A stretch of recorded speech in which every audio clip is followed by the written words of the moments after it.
Dear women, dear men, and dear Mrs. President, dear Mrs. Rajavi, when I take the floor, I reflected, what can I tell you within all the miseries we are living through, full of contradictions and less hope than more illusion. And let me say, from where I take my hope, of course we need international law. Of course we need written rights for women, really legalized. But my hope in the last months, I take them from people within and just coming from what we call Camp Liberty, but there is no liberty, there is misery. And therefore, let me say,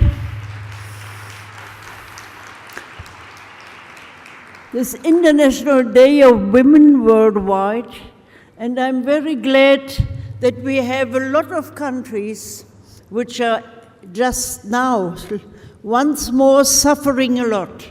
We have progress and regression, both. And it's so difficult to bring these people from Camp Liberty. It was said in a few months they all will be in safe countries, far away from this. Every day they feel what will be the next attack against them. More killed people and no hope. Let me say and address to our colleague, Deputy Internal Minister from Albania, they have taken the biggest number of people from Liberty, 300 people. Look, when 10 states were willing to take 300, the situation would be solved. The problem would be solved. And look, Albania is not a rich country. You see, there is more solidarity within poorer countries than in the richest ones. And therefore, once more, that gives me hope. And last days when I speak with the recent refugees from Camp Liberty to Germany, and they told me, yes, on the one side, I'm still alive. My brother died on the 1st of September in Camp Ashraf.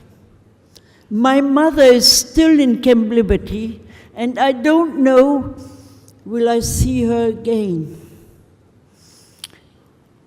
I'm happy to be free, but I'm very sad what happened to the whole group. There's a lot of solidarity among those who are suffering together, and they have bad feelings when they get free and the others remain. Should I have stayed longer to be with them, fight together, not be alone? And do we really learn from these people who don't give up? We are so easy, so in certain situations we say it's not possible. Yes, it's much more possible than we are bringing together. And therefore, let me say, it was already, you have already spoken about the hostages, 6 women and 1 man. It's a scandal against all international law. Nobody knows where they are. And it's not only Iraq who has to tell us. Yes, they have to tell us.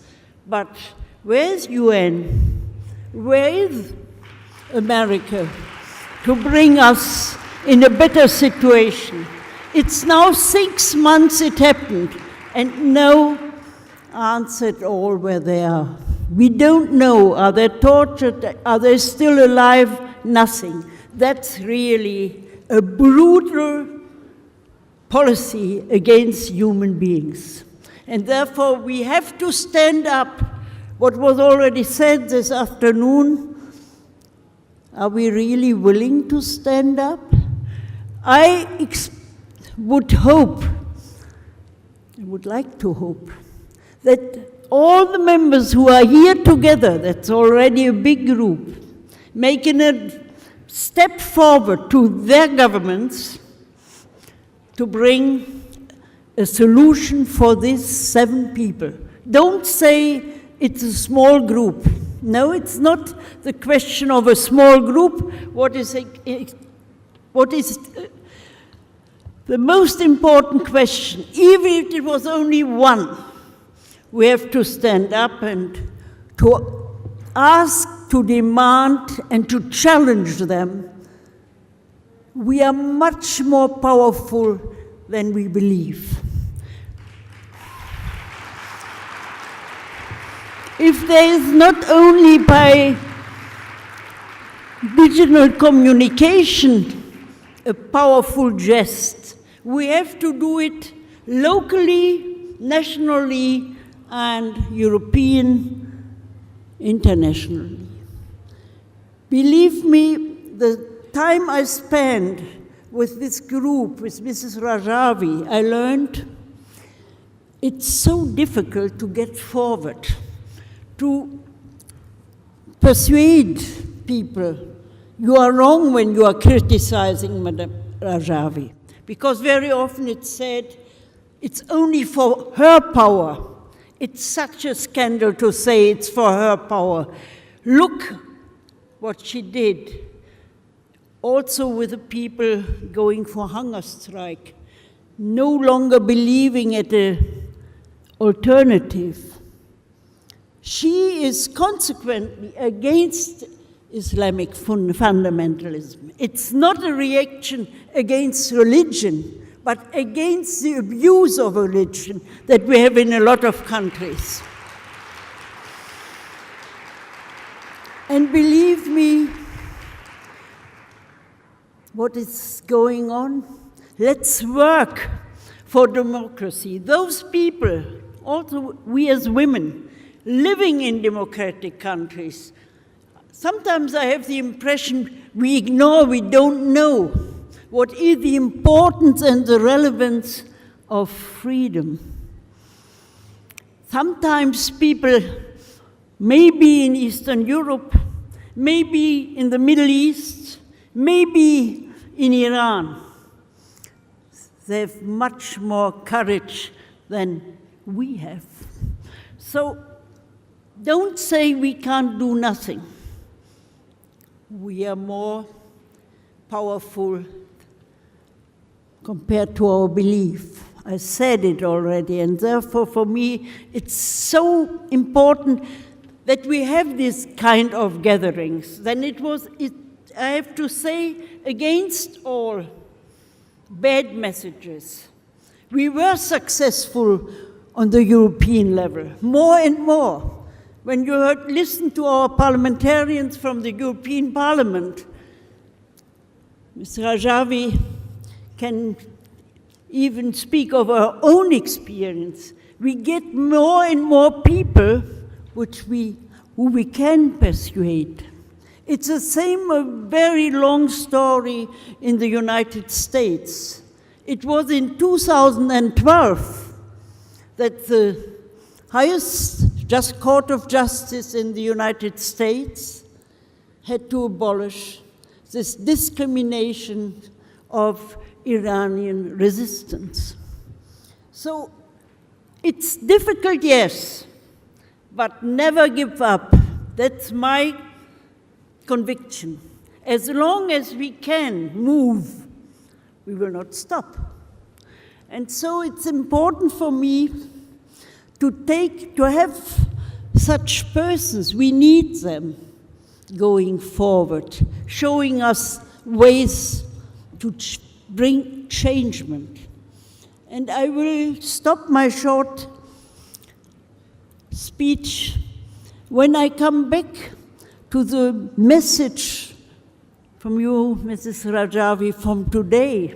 My hope, and I'm convinced, she said, that women will bring us to another future. Then I can have this message also from the UN or UNHCR. But let me insist. Still, we are very often objects, not subjects. And the power of the dictators, sometimes I believe they fear us, and therefore their pressure to torture us, to give us no rights, is their own uncertainty. So why should we fear them any longer? But they are powerful. And insofar, we need, on the one side, confidence, interrelationship, cooperation instead of confrontation. But believe me, we also need clear perception, clear conviction, not only rational approach, but emotional and social approach. I hope you will make your first step when you are at home to say now the resolution to our government, and when they don't answer a second and a third time, we get forward when we stick together. We have to learn more solidarity from those who are suffering in a very, very difficult situation. Thank you.